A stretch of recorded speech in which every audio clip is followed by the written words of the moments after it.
Bonjour et bienvenue dans votre revue de presse dédiée à l'Olympique de Marseille. Ce jeudi 11 septembre 2014, il sera question une nouvelle fois de Vincent Labrune, de Doria, la nouvelle recrue olympienne, des éventuelles sanctions contre le Vélodrome, de la présence ou non de Ninkovic face à l'OM et de l'arrivée de la vidéo dans l'arbitrage. On débute ce tour de la presse avec la Provence, qui revient une nouvelle fois sur la situation de Vincent Labrune au sein de l'Olympique de Marseille. De plus en plus esseulé au fil des jours, le président olympien n'a même plus la confiance des joueurs marseillais, lassés par l'attitude de leur patron. En attendant son retour de vacances, le journal estime que Labrune n'a plus qu'une seule marge de manœuvre désormais. À l'origine malgré lui du conflit entre Bielsa et Labrune, le nouveau défenseur de l'OM, Doria, est arrivé à Marseille. Dans les colonnes de l'équipe ce jeudi, il fait part de son envie de prouver à son nouveau coach que son arrivée n'est pas usurpée. Concernant le conflit entre les deux hommes, Doria indique ne pas s'en préoccuper, car cela concerne avant tout deux dirigeants du club.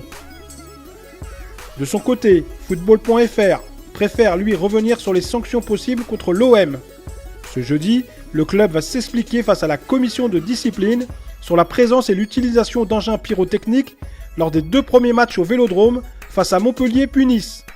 Le club phocéen risque une sanction allant d'un rappel à l'ordre jusqu'à une nouvelle suspension de terrain. Le Dauphiné libéré évoque pour sa barre le match face à venir face à Évian. Le quotidien régional rappelle ainsi que le club savoyard espère que sa nouvelle recrue, Milos Ninkovic, sera qualifié à temps pour pouvoir éventuellement postuler à une place dans l'équipe de Pascal Dupraz. On termine avec RMC, qui annonce en exclusivité que Frédéric Thiriez, le président de la LFP, va poser la candidature de la France pour tester l'arbitrage vidéo que souhaite mettre en place Sepp Blatter, le président sortant de la FIFA, si celui-ci est réélu à son poste l'année prochaine.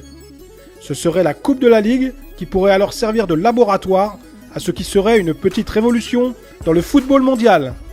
Voilà, c'est terminé pour aujourd'hui. On se retrouve dès demain pour un nouveau tour d'horizon de l'actualité olympienne. En attendant, consultez régulièrement notre site internet footmarseille.com pour les dernières infos, regardez nos vidéos sur Dailymotion et partagez votre passion sur nos comptes Facebook et Twitter. Bonne journée à tous et allez l'OM!